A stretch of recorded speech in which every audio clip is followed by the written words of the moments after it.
याला 2 लाख रुपये महिना कमी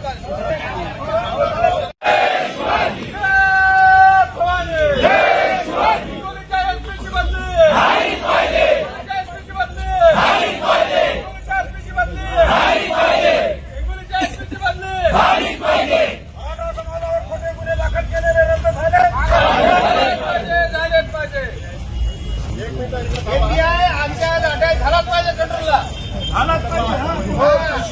याला 2 लाख रुपये महिना कमी